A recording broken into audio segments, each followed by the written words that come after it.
महिला दिना दिवशी पुण्यातील शास्त्रीनगर परिसरात सिग्नल शेजारी एका तरुणाने अश्लील कृत्य केल्याची घटना आज सकाळी घडलेली आहे आणि ही सगळी घटना ज्यांनी कॅमेऱ्यात कैद केली किंवा त्या तरुणाला हटकण्याचा प्रयत्न केला ते व्यक्ती माझ्यासोबत आहेत. सर, तुमचं नाव काय आणि नेमकं सकाळी घडलं काय होतं? माझं नाव सुनील शिरसाटे. मी एक कामानिमित्त येरवड्यावरून इकडं शास्त्रीनगर चौकामध्ये निघालो होतो. तर माझ्या जवळून गाडी 120च्या स्पीड निघून गेली. त्यानंतर मी हळूहळू पुढे आल्यानंतर पाहतो तर त्या व्यक्तीने फुल स्पीडने एकदम जोरात ब्रेक दाबलं आणि दरवाजा खोलून खाली येऊन तो डायरेक्ट लघुशंका करायला लागला. मग बाकीचे लोक होते बरेचसे, तर कोण काय बोलत नव्हतं. मग तुम्ही हटकण्याचा प्रयत्न केला? हो. मग मी त्याचा गाडीचा नंबर अगोदर कॅमेऱ्यामध्ये रेकॉर्ड केलं आणि त्यांनी मला पाहिल्यानंतर लगेच तो तुम्ही व्हिडिओमध्ये पाहत असाल, मला पण बरेचसे म्हणजे असले चाळे वगैरे हे करत होता. पण त्याच्यानंतर त्यांनी जसं हे पाहिलं, त्याचं कृत्य रेकॉर्ड होते पाहिलं, त्याच्यानंतर तो फुल स्पीडनी परत वाघोलीच्या दिशेने निघून गेलेला आहे. आपण बघतोय की तुम्ही जो व्हिडिओ काढलाय अगदी रस्त्याच्या मध्यभागी गाडी त्यांनी उभी केली, गाडीचा दरवाजा उघडा ठेवला आणि शेजारी सिग्नल शेजारी लघुशंका करतोय. किती वाजले होते, नेमकं काय परिस्थिती होती? हा बरोबर टाईम 7:31 हा प्रकार घडला. आणि त्यानंतर ज्या महिला भगिनी किंवा शाळेच्या म्हणजे विद्यार्थिनी रस्त्याने जात होत्या तर त्याला पहिल्यांदा त्या अशा लांबून जात होत्या. म्हणजे महिला भगिनी शाळेच्या लहान विद्यार्थिनी तिथून जात होत्या आणि त्यांनी गाडी ती थांबवली होती बरोबर झेब्रा क्रॉसिंग, म्हणजे मेन चौकामध्ये शास्त्रीनगरचा जो चौक आहे त्या चौकामध्ये थांबवली होती गाडी. आणि त्यामुळं ज्या महिलांना थोडंसं कसं हे वाटत होतं की त्यामुळं असलेलं वाटत होतं, त्यामुळे ते लांबून जात होते. पण तिथं बाकी कोणी काही बोलायला तयार नव्हतं. पण मी त्याचा व्हिडिओ काढला आणि त्याला मी हटकण्याचा प्रयत्न केला. आणि तो जर नसतं हटकलं तर त्याने अजून पण काहीतरी म्हणजे कृत्य केलं असतं आणि तिथं लाजिरवाणी गोष्ट घडली असती. तुम्ही हटकण्याचा प्रयत्न केला, तुम्हाला काय शिवीगाळ वगैरे त्यांनी केली का? हो, तुम्ही व्हिडिओमध्ये पाहा असला असलेला हावभाव करत होता आम्हाला आणि मला माझा व्हिडिओ काढ, माझा फोटो काढत सांगत होता तो.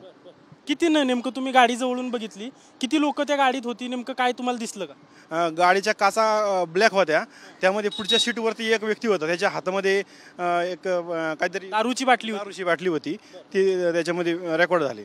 आणि तुम्ही हटकल्यानंतर खरं तर गाडीतला तुम्ही व्हिडिओ काढता त्यावेळेस तो आत बसून जो माणूस दारू पितोय तो हसत होता तुमच्याकडे? हसत होता. तो जो व्यक्ती होता त्याच्या हातामध्ये अशी बाटली आहे, तो हे करत होता आणि हसत पण होता. त्याच्यावरून असं वाटतं की दोघं पण दारू पेले होते. आणि जेव्हा गुंजन चौकामधून जेव्हा शास्त्रीनगर जवळ आले, एकदम आता स्पीड पण सांगू शकत नाही की सकाळ कमी रहदारी असल्यामुळं फुल स्पीडने निघाले होते आणि तेवढ्या स्पीडने ते जागेवर थांबले. तिथं खरं तर तो सिग्नल आहे, शास्त्रीनगरचा चौक मोठा आहे. वाहतूक पोलीस किंवा पोलीस नव्हते का तिथं? नव्हते. वाहतूक पोलीस किंवा पोलीस कोणी नव्हते तिथं. तुम्ही जो व्हिडिओ काढला त्याच्यानंतर तुम्ही पोलिसांना काय कळवलं किंवा पोलिसांपर्यंत ही माहिती गेली का? पोलिसांपर्यंत माहिती काय गेली नाहीये. आता लवकरच आपण याच्यावरती जाऊन माहिती देऊया. पोलिसांना तुम्ही माहिती देणार आहात? नेमकं कुठले तरुण होते, कुठून गाडी आली होती, काय तुम्हाला त्याबाबत माहिती? गुंजन टॉकीज कडून गाडी फुल स्पीडने आली आणि इकडं वाघोलीच्या दिशेने चालली होती ती गाडी.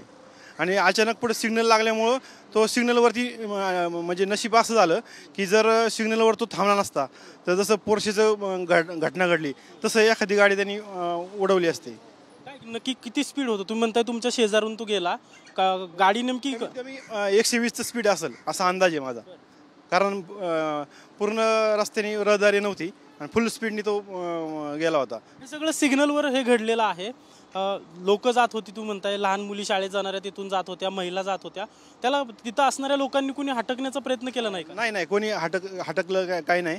जे ते आपल्या कामामध्ये किंवा लांबच उभी होते. तुम्ही पाहत असाल व्हिडिओमध्ये, कोणी काय म्हणजे त्याला काय हटकण्याचा काय प्रयत्न केला नाही कोणी काय. नंतर तुम्ही त्याच्या गाडीच्या पाठीमागे होता की कुठे नेमकं होता? तुम्ही गाडीच्या पाठीमागे होतो. पण त्याचं ते अश्लील हे केल्यानंतर मी कॅमेरा सुरू केला आणि त्याला हटकलं. त्यांनी जसं मला पाहिलं की मी व्हिडिओ शूटिंग काढतोय तर त्यांनी लगेच मला सांगायला लागला माझा व्हिडिओ काढा किंवा माझा फोटो काढा आणि अश्लील कृत्य करत होता माझ्याबरोबर. त्यावेळेस जो तरुण सिग्नलच्या शेजारी लघुशंका करत होता त्यानंतर तुम्ही जवळ जाऊन व्हिडिओ काढण्याचा प्रयत्न केला. त्या व्हिडिओमध्ये अगदी दिसतंय त्यावेळी त्यांनी तुमच्याकडे पाहून अगदी घाणेरडे अश्लील कृत्य केलं. हो, खूपच म्हणजे लाजिरवाण असं पुण्यामध्ये आतापर्यंत एवढं घाणेरडं होत नव्हतं. खूपच लाजिरवाण हे केलं त्यांनी. आता तुम्ही पोलिसांना काही तक्रार करणार आहात किंवा तुम्ही पोलिसांना ही माहिती दिलेली आहे किंवा देणार आहात का? हो, देणार आहे पोलिसांना माहिती याबद्दल. नक्कीच आपण पाहतोय की जो शास्त्रीनगरच्या सिग्नलला खरं तर मोठा चौक आहे आणि या चौकात ही सगळी घटना घडलेली आहे. ज्यांनी या सगळ्या घटना घडत असताना तो व्हिडिओ काढला, खरं तर ते सांगतायत की तो ज्या ठिकाणी लघुशंका करत होते त्याच्या समोरून लहान मुली किंवा महिला ज्या आहेत ते निघाल्या होत्या. त्यांनी आपली वाट बदलली, परंतु यांनी जो कृत्य करत होता तो थांबला नाही. त्यानंतर या व्यक्तीने हटकण्याचा प्रयत्न केल्यानंतर शिवीगाळ देखील केला असल्याचं यांच्याकडून सांगण्यात येते. आता पुणे पोलीस यावर काय कारवाई करतायत हे पाहणं महत्त्वाचं असणार आहे. कॅमेरा पर्सन तुषार ननावरेसह अजिंक्य धायगुडे, TV9 मराठी, पुणे.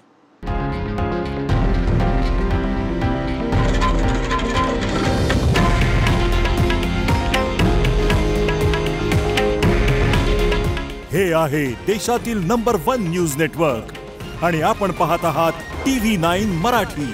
काळजी तुमची, हित महाराष्ट्राचं.